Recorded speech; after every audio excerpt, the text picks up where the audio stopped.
Hi there, Janet Fritz here for Galaxy Girl Creations. Welcome to my channel and welcome to a some assemblage required video combined with mixed media mayhem. Today our inspiration piece comes from Hip Kit Club, holy moly, and the creator is, I believe it's Martz Cantera. I'm sure I'm butchering the name and I apologize for that, but it is for Hip Kit Club. And so I am starting out with a stencil from Sandy over at Scrap and Reflections. It is one of her nested circle stencils, and I am creating a red border for my circular piece that I'm going to put in here. I'm going to use some patterned paper in the center. In the original, there is a wood grain on the outside and a little bit of mixed media on the inside, and I'm kind of doing the reverse. So I only had a certain size piece of the paper that I'm going to put in the center here. So I made it as large as I could, given what I had. And so I wanted my circle to be a little bit bigger and to have a nice border around it. So I'm going with this peppermint scrub ink from Catherine Pooler all the way around the outside. Now I don't really care if I get great blending because you're only going to see a little bit of it. I really am just looking for some good saturation. So I'm going to keep going over it a little bit more here to make sure that I get a really good deep red. I don't want it to be more on the pink side. I want it to be more on the red side. And I'm just using my magnets on my glass magnetic board here to hold everything in place while I do that. So there it is, and here is my centerpiece, and now you can't really tell that it's not like a perfect blended circle underneath. Nobody's going to know and nobody's going to care. And then I am going to do a little bit of mixed media around the outside as well, but the photo that I have is of my niece's little guy at 2 months old. And so I'm going to use this photo.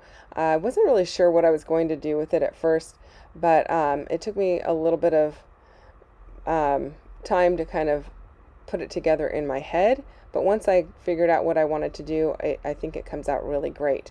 Now I am using some Vintage Photo Distress ink. Normally I use walnut stain for my browns, but because the wood grain that I'm using in the center leans more towards kind of that orangier tone, and there's orange on his hat, I went ahead and used some Vintage Photo, which feels more orange to me. And I'm using this awesome stencil from the Crafters Workshop. I will try to put a link down below for that if it's still available. I haven't looked this one up in a while, so I'm not sure if it's even still on the market. But it's a great stencil just for the simplicity of it, and I really like it, and I love that it adds a little bit of color. I'm going to go around the entire outside of my layout with more of that peppermint scrub ink, but I want it super saturated, so I'm going to just use my ruler as my edge, and instead of brushing it on, I'm going to go direct ink pad to paper to get a really good saturated line on there. And again, I'm using my ruler to kind of keep that line as straight as possible. Now I see that it's not 100% perfect, but that's okay. Mixed media, nothing is ever 100% perfect. Also, that red ink that is on my desk, on my glass mat there, I am going to just spray a little bit of water over that and pick up that ink with one of my Hobby Lobby 6.5 by 4.5 inch photo mats, so the ink is not wasted.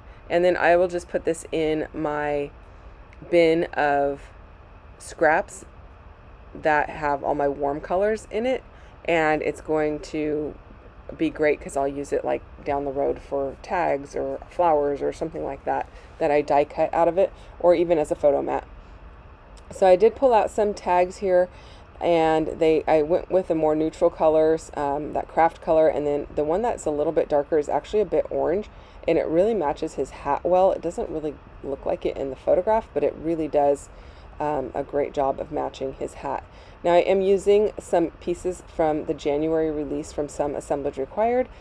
She has two sets of hexagons that have the 1 month, 2 month, 3 month for the baby's milestones.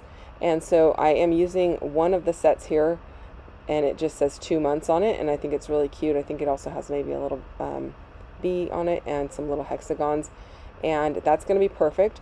And then I'm going to use this Winnie the Pooh, Eeyore, and Owl up in the upper left-hand corner, and I'm just removing the masking off of the tops of those. They have a protective masking for when they are cut and etched so that the wood does not get scorched, and you need to remove that before you use your pieces, because over time it will end up degrading the wood. So you want to make sure that you remove those. Okay, and then I wasn't really sure what I was going to do besides that, but I looked in my stash and I had these flowers from, I believe it's Plum Grove. It's the 49 in Market collection. And I thought these would be perfect because it brings in more of those reds and it leans a little bit towards the greenish brown color. So I'm going to bring in several pieces of those to create like the organic shapes underneath my really straight lines of the tags, and just to give some additional interest and color. And I really like the way that those end up looking. Now I do realize that the way that the Heaven scent is sitting right now, it's really hard to read the H and the S because they are overlapping those darker colors. But in real life, it is not harder to read. But I do see on camera that it is much more difficult to read. But I promise you, in real life, it's not hard at all. Now I'm inking up all of my edges of tags with more of this vintage photo. And this one is actually the orangier one. And it's actually some kind of, I don't want to say fabric, but it's some kind of textile. So it's woven, and I'm still using my ink on it. So I think it looks fine. I'm also going to turn one of those the opposite direction and have it more of a like a frame in the corner. And I like how that looks. I will have to punch bigger holes in two of those tags because the holes are so tiny I can't end up getting the ribbon through. I decided to use some of this corrugated cardboard paper, and I'm running my brayer over the top to kind of smash it so it's not quite as dimensional as it is, because it's kind of it's got a large corrugation on it, so it makes it very thick. And then I'm running a little bit more of the vintage photo ink over the top. I do apologize if there was background noise in the earlier part of this video. I didn't realize that my microphone was not turned on, so it was picking up background noise using my computer microphone. So anyway, I'm going to also put a little sliver of this corrugated paper up near that tag in the upper left.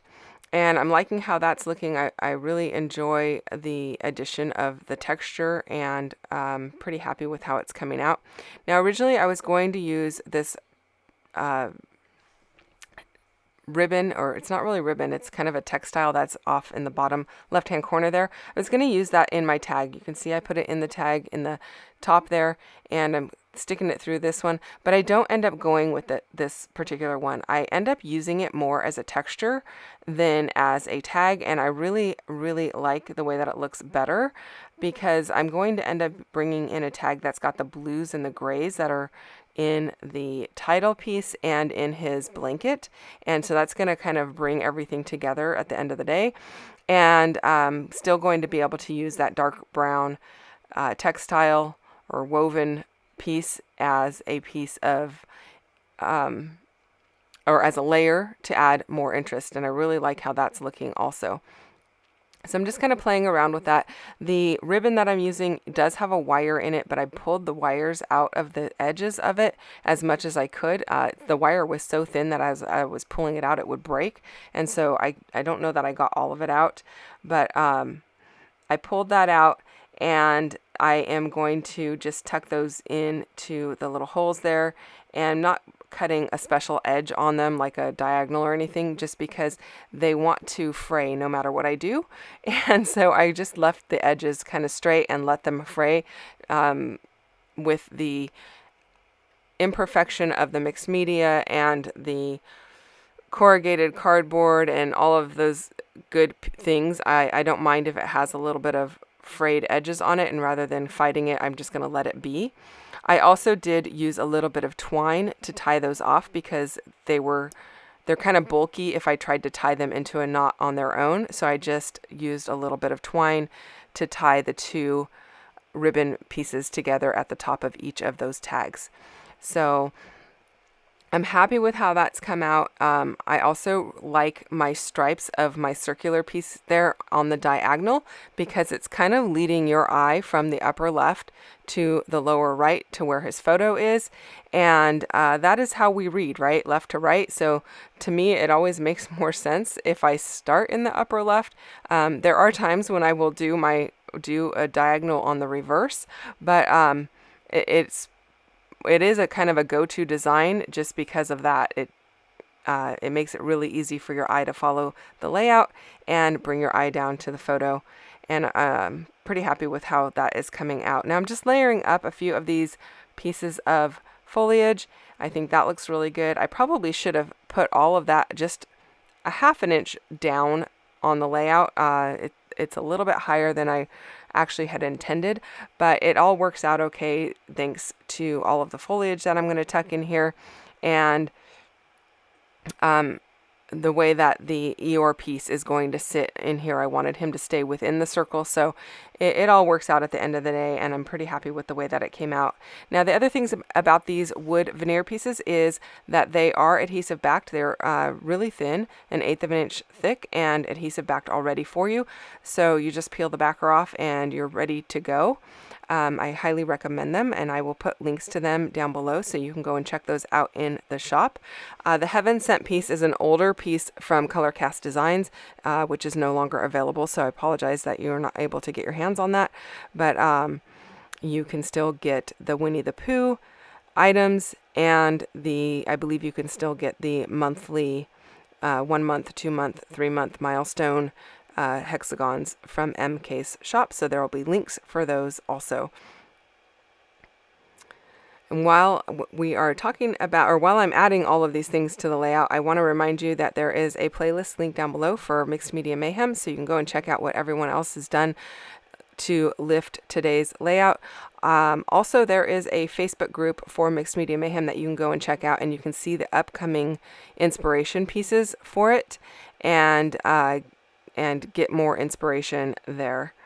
And if you want to play along, you can do that also. So go and share in the group if you choose to play along. Just finishing off adding a few of these little bits and pieces of foliage. Any of the pieces that were kind of tucked under that you're not going to see, I tried to cut some of those off to be able to use those additional pieces elsewhere on the layout so that they aren't just wasted. And then I did use a bit of foam to lift the photograph because the corrugated paper is still kind of thick, and it kind of pops everything up. Now I apologize you can't see his photo. He's super cute, but for privacy purposes I have chosen to go ahead and cover that up. That is it, you guys. Thank you so much for watching. If you have questions or comments, you can leave those down below. I'll get back to you as quickly as I can. I hope that you enjoyed this layout. If you did, hit the thumbs up button and subscribe if you're not already subscribed. I will be back again real soon with another video for you, so come back and check that out.